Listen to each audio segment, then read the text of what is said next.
Bună ziua, da. Și bine ați venit la un alt episod de Minecraft.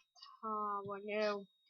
Am încercat să pun pauză, să fac un episod și am pus pauză și s-a stricat totul. Vreau să fac rost de un command block. Acum știu cum. Aici era un guardian de la... Am scos eu difficulty, o să vi le arăt poate mai târziu și o să vă arăt totul. Acolo, dacă vă întrebați ce cu tot gravel-ul și bedrock-ul ăsta, să știți că am făcut eu un tun, am umplut cu TNT și când a explodat, bum, a aruncat. Să știți că n-a fost greșeală, ci intenție. Chiar am vrut să fac asta. Așa. Acum suntem pe o mapă numită Institutul de Testare Redstone. Și aici o să fac eu experimentele, tot restul acestor episoade. Probabil multe dintre ele o să le las, alea simple o să le explodez dacă e cazul. De exemplu, acolo am încercat să dau foc și nici acum n-a luat. Las-o așa că oricum o să o șterg eu mai târziu. Aici sunt acvariile unde puneam eu gardianii ăia sau cum, de exemplu, paznici, că poate dacă aveți Minecraft-ul în română, așa o să vă scrie. Aici erau fish și ăsta, cum se numește, peștișor auriu sau abar n-am cum să spune în engleză, că am și uitat. Așa, hai să vedem. Bun, deci eu vroiam înainte să închid episodul să vă arăt cum se obține un command block, dar acum, fiindcă am început din nou, o să vă arăt din nou ce am făcut. Bun. Probabil v-ați întrebat cum folosești tu porcăriile de minge de foc. Le pui într-un dispozitiv și pui să arunce mingi de foc. Am și săturat să spun din nou aceleași chestii pe care mi-am spus odată. Așa. Și o să vedeți că funcționează. Dacă nimeriți undeva, ia foc, parcă suntem Blaze. Și dacă vreți să faceți să funcționeze într-una, vă trebuie un sistem de asta. Probabil că unii știți să construiți un sistem de la să meargă într-una așa cu torțe de restă. Acesta este mai bun decât ăla pentru că poți să setezi viteza lui și să nu stai toată ziua să încerci tu cu redstone să faci un sistem să meargă mai încet sau mai repede. De exemplu, îl poți seta foarte simplu, să vedeți acum. Nebunie. Tiu, tiu, tiu, tiu, tiu. Așa, dar eu prefer pe 4, forța 4, să meargă mai încet. Uite și voi ce am făcut eu aici. Dacă vă întrebați ce am făcut, de ce am făcut eu foc lângă acvariu, simplu. Vedeți și voi zăpada aia, îngheață apa, dacă nu puneam foc, nu mergea și îngheța tot, mureau aia, deja au murit, cred. Și nu știu ce-a făcut. Așa, acum că v-am arătat alea, hai să vă arăt cum obțineți command block-ul. Vedeți voi aici, uitați ce am făcut. Câte porcării am făcut eu. Cu toate codurile. Am aflat acum. Ia să vedem. Mai țin eu minte. Că cum pare că am uitat.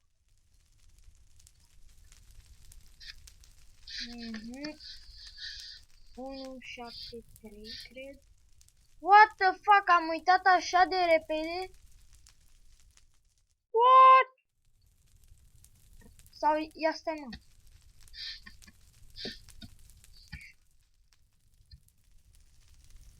What the fuck? Aoleu, fucking shit.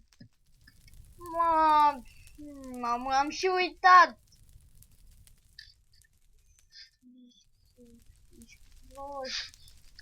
Bă. Ia stai așa să dau eu drumul la asta că mă enervează zăpada. În Minecraft. O să așteptăm puțin. Cu command blocurile am făcut eu aici ceva să mining. Să vedem. O ajunge. să nu mai ningă, să rămână zi și o să facă zi și nimic nu o să mai ningă. Vedeți acolo, menținătorul de vreme se activează. Acum îmi spamează Minecraft în 3 zile. Bă, și vă vine să credeți că am uitat codul ăla?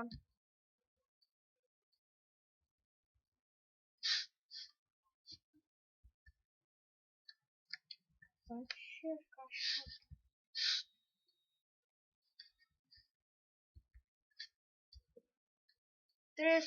Trebuie să-mi amintesc ID-ul. Tot ce știu era că 17 5 What the fuck? Ia stați voi puțin acum. Nu vreau să închid, că vine să închid acum Minecraft-ul, dar nu pot, că trebuie să intru să mă uit pe YouTube. Și dacă mă uit pe YouTube o să vedeți și voi și probabil o să ziceți că fac reclamă la altul. Și după aceea dacă fac așa că nu vă uitați acolo, nu vă uitați acolo, poate pățesc în comentarii de la ăia care au făcut videoclipul, așa că nu știu cum să fac. Singurul mod să regăsesc sau să-mi reamintesc este să... Bă, dar nu înțeleg, adică... Nu știu pe aici ceva cu... Ia mă, o fi la controle ceva.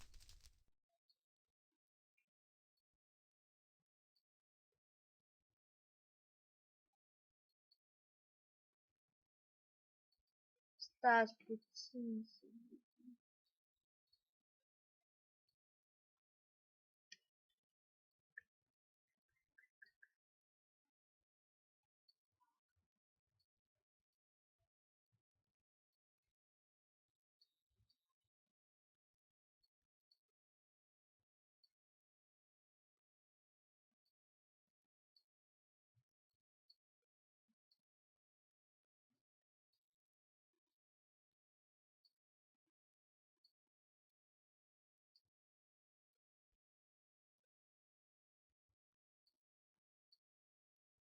Abar n-am ce asta. Transmisiune. Credeți-mă, abar n-am. Bă, oare...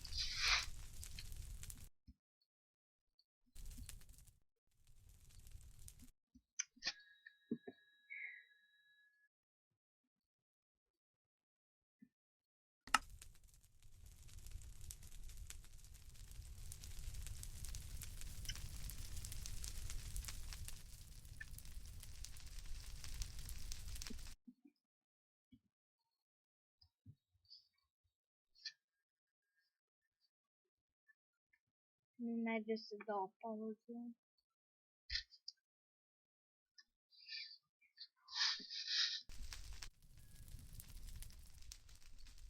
Nici așa nu merge. Singurul mod este să dau Shift F8 și după aceea mi se stinge și... Oare...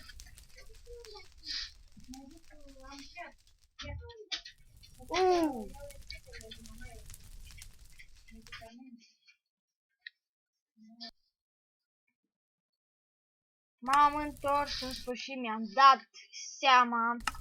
ID-ul era 137. Eu scriam aici 175.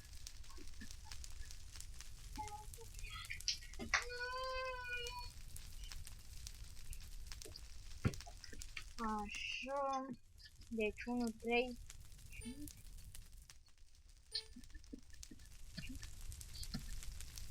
Iarăși am uitat. Lumea.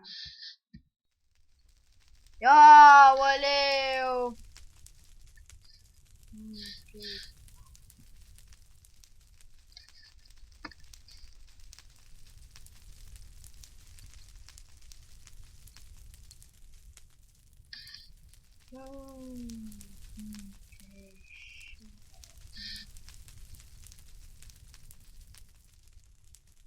Nu, deci nu. Bun, deci cred că mi-am dat seama care era faza, de ce nu mergea mie. Dar nu înțeleg.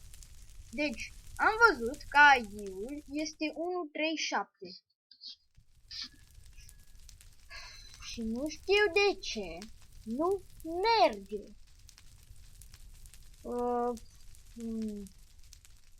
Până acum mergea, adică partea proastă e că nu mai țin minte cum făceam eu.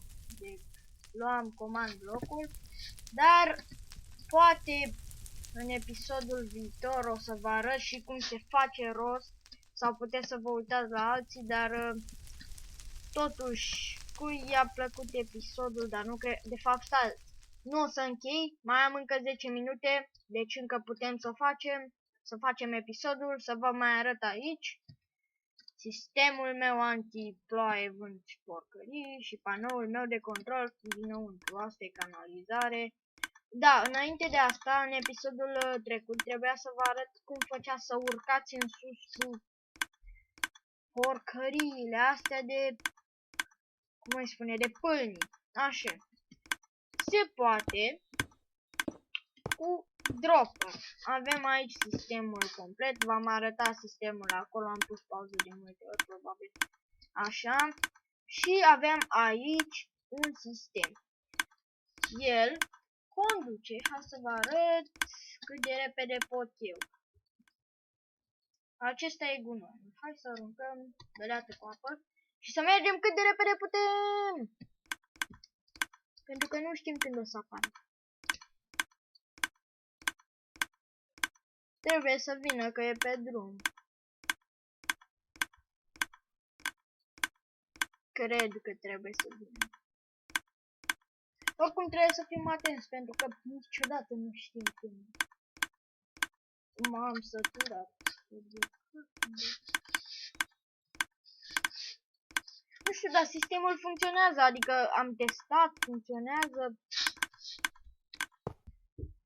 Am pus pauza, am avut o mică problemă. Da, bun. Așa. Să vedem mai departe. Bun. Și așa funcționează, am puțin lag, nu știu de ce. Probabil de la sistemul ăsta și pentru că sunt lângă foarte multe redstone. De exemplu, dacă ești lângă un de la de exemplu, acum eu câte FPS-uri am? Oh, 8 FPS. Da, dar e bine. Dacă mă credeți, eu am jucat și pe 0 FPS. Nu fiți așa uimiți. Aici avem hărțile dinainte. Când încă nu era gata mapa, dacă bag acum hărți, cred că da, e bine. Avem aici mai multe porcării. Survival, apăsăm. Probabil ați văzut pe unele mape de adventure sau chestii că când apeși un buton te dă de pe un mod pe altul sau depinde ce scrie. Așa. Da, este de la command block, adică dacă n-ai un command block pe care să apeși pe buton și pam, să te dă. De exemplu, stai să deschid ușa și să dau noapte. Noapte. Să dau zi. Zi. Să dau zăpadă. Zăpadă. Am uite că ninge. Și acum să dau soare. Senin. Noapte. Zi. Așa. Păi și cam atât de la astea. Depinde ce coduri. Să mai mergem, probabil nu v-am arătat liftul pe care trebuia să vi-l arăt în episodul ăla. Să spun eu așa. Da, trebuie să țin apăsat space ca să funcționeze și mai avem un lift, ceva mai de Made in China. Nu. Aici. O iau așa. Aici e limita momentan că el trebuia să fie și mai sus, dar probleme tehnice pe care nu le știu. Apăs space pentru că altfel nu mă duce, uitați-vă și voi. Trebuie să zbor ca să mă ducă el până acolo unde vreau eu. Ce faci tu? Aba nu, că eu nici măcar nu zburam.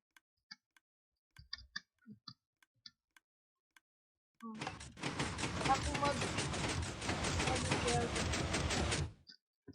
Mă duce, da, mă duce. problema e alta. Acum nu contează. Să ieșim de aici. Și acesta este sistemul văzut de și mai aproape. Mai aproape. Funcționează toate lucrurile, probabil că și ce să zic eu? Păi, da. Da, trebuia să vă arăt, o să vă arăt acum înainte să încheie episodul cum ne-am făcut eu să fie toate graver-urile alea aruncate. O să vă arăt ce porcărie am făcut eu de-au fost aruncate. Păi, mai întâi să scot de aici ca bedrock-ul ăsta măcut ca băstanul. Așa. Așa era la început. Stați așa. Bun. Distrugem noi porcăriile astea. Și sper să nu înceapă să lungă. Umplem, apropo, înainte să așa, vreau să vă zic un lucru. Dacă vreți și voi să faceți ceva în gen, vă rog să aveți grijă, să fie totul pus aici, adică să nu lăsați un colț așa. De ce? Explozia poate să pătrundă dacă nu este pus. Trebuie să puneți chiar și acolo unde nu este, nu contează că e, că nu e. Trebuie, pentru că altfel explodează și face dita mai bubuitora. De exemplu aici, la început era fără colțurile alea, deci așa a făcut rogăuri. Bun, am avut multe probleme cu tunul ăsta, să zic eu așa. V-am arătat și într-un episod cum se face tunul. Că când arunca, ducea TNT-urile prea jos, că se loveau de gravel și cădeau jos. Și nu știu dacă, de fapt nu se vede bine, dar aici de fapt nu se vede deloc. Aici sunt multe porcării de alea umplute cu gravel. Și nu prea se văd decât urma de gravel unde am făcut. Totuși, hai să umplem aici cu TNT. Dacă vreți să sară la 100 de cuburi depărtare, să spun eu așa, 100 de blocuri depărtare, păi asta e așa că nu pot să comentez aici. Blocuri. Dacă vreți să puneți la 100 de cuburi depărtare, 100 de blocuri, cum vreți voi să le ziceți, trebuie să puneți 4 rânduri. Dacă puneți 3, 75. Dacă puneți 2, 50 și tot așa. Adică este pe proporție. Nu că aș fi calculat-o, dar iese cu virgulă dacă ai calculat blocurile. Și bun, acum noi nu stăm să calculăm, nu vă imaginați că sunt de la matematician, așa, care stă să calculeze acum, nu. Eu doar umplu cu gravel și pregătesc înainte să se facă vreo 20-30 de minute, că nu. Mai mult de 25 de minute nu stăm la un episod, poate dacă vrem să stăm de exemplu o oră la un episod, trebuie să-l segmentăm și să rupem în două. Asta înseamnă că o să facem 2 episoade, fiecare de câte 30 de minute, sau nici măcar așa, fiecare de 20 de minute. Și fragmentăm în 3 episoade, dar nu pot, v-am zis, nu pot să fac un episod atât de mare. Dacă vedeți, nu știu dacă se vede acolo timerul meu. Nu e un timer de fapt, dar spune cât am filmat până acum și sunt vreo 19 minute și 12 secunde. Acum depinde. Așa. Și chestia este că eu mai mult de 25 de minute din episod nu pot să filmez. Așa, și ne-am reîntors. Hai să vedem noi aici, să astupăm tot. Durează ceva să astup, dar rezultatele sunt chiar tare. Adică dacă vrei să umpli o zonă cu gravel, de exemplu, deci ești pe un server. Ai voie să folosești TNT și ai mult gravel și nu știi ce să faci și vrei să trolezi casa la un prieten sau la un dușman. Nu trebuie neapărat să pui Bedrock, că nici nu poți. De exemplu, doar dacă ai avea bani și ți-ar da ăia Bedrock pe server. Nu neapărat. Poți să pui și Obsidian și ăla rezistă, e bun. Are aceleași efecte ca Bedrock-ul pentru că contează presiunea lui asupra TNT-ului. Dacă nu este presiunea aia, nu poate să arunce. Mai ales că v-am zis, colțurile alea, dacă nu sunt umplute, presiunea scapă pe jos și sar câteva blocuri. Bun. Vreau să vă zic că am calculat, cred că porcăria asta făcută aici durează cam 10-20 de secunde. Deci avem timp să ne ducem sus până apăsăm noile buton. Ne ducem, vedeți unde aia. Poate îmi spune și cineva cât a durat în comentarii, să-mi spună cât a durat să ajung acolo, vedeți. Uite. Bum! Până la mine a ajuns și uitați-vă. Oh, un TNT a căzut pe jos. Bine că n-a căzut aproape de lansator. Încă o suprafață pe care o să o umplu cu... M-a început să ningă să-mi dau picioarele, trebuie să dau puțin drum la sistemul ăsta. Așa. Pentru că a început să ningă și mie nu-mi place deloc să ningă în Minecraft. Nu mai vezi bine, nu știu ce, sau să upload în Minecraft. Oh, coșmarurile mele. Nu că înainte, nu mi-e rușine să spun, dar înainte, eu nu știu dacă vă vine să credeți că eu nici măcar nu știam cum să dau weather. Cum să fac weather-ul. Știam doar time, teleportul și celelalte porcării, dar nu știam să dau weather. Și după, nu că eu, de exemplu, n-am nici experiență foarte mare, poate unii au experiență de 7-8 ani de când a apărut Minecraft, ei se joacă. Nu, eu am experiență de 4 ani. Nu e prea sofistice. Bun, ne-am reîntors. Știu că pun prea multe pauze, dar n-am ce să fac, probleme peste tot, adică până acum eu nu puneam pauze, dar acum voi și încep cu pauzele.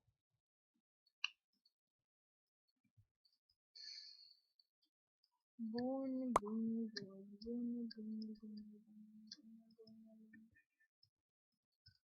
Melodia aia tâmpită, doi nebuni.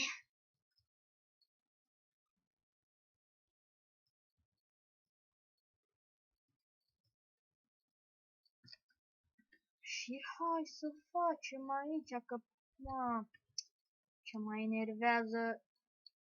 În loc să fac acum și să vă prezint, eu trebuie să umplu, dar n-am ce să fac, că mapa asta o să o folosesc de mai multe ori. Și acum o să facem Islanda.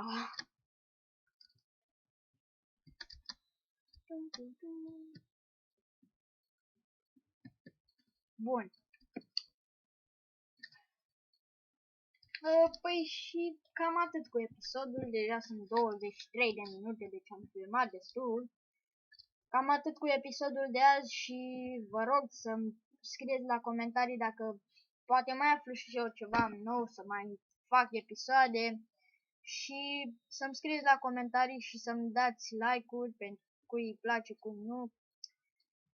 Dar bine, dacă nu vreți să dați like, vă înțeleg, poate nu v-a plăcut, dar vă rog nu dați dislike, că chiar nu suport să-i văd pe alții sau să mă văd chiar pe mine cu dislike acolo. Așa că, la revedere, acesta a fost episodul. Pau, pau!